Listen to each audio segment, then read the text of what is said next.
So a white male investment banker physically assaults a black female worker and basically gets to go home without even posting a bond.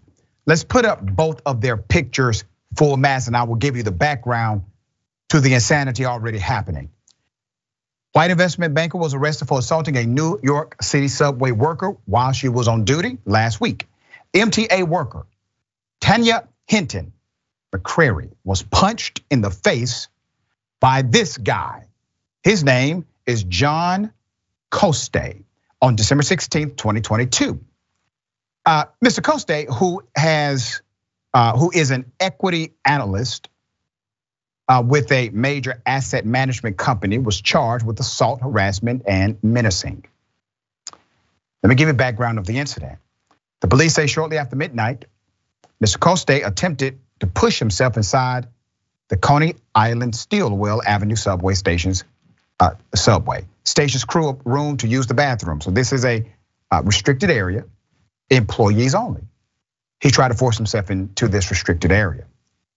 Ms. McCray, who was on duty at the time and had been working for 21 years at MTA, told the man he could not come into the area because it was for employees only.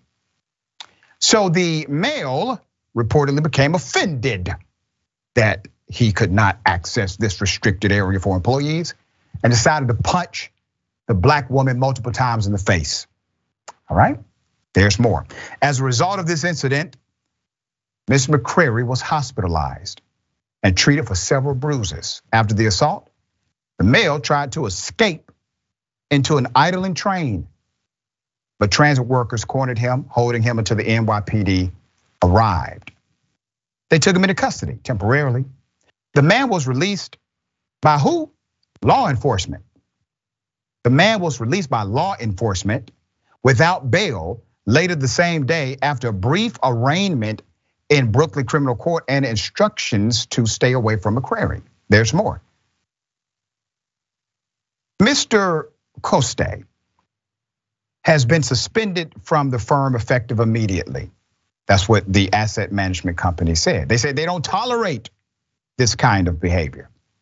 Completely intolerant of violent behavior, and pending further investigation, we will take whatever action is necessary, all right?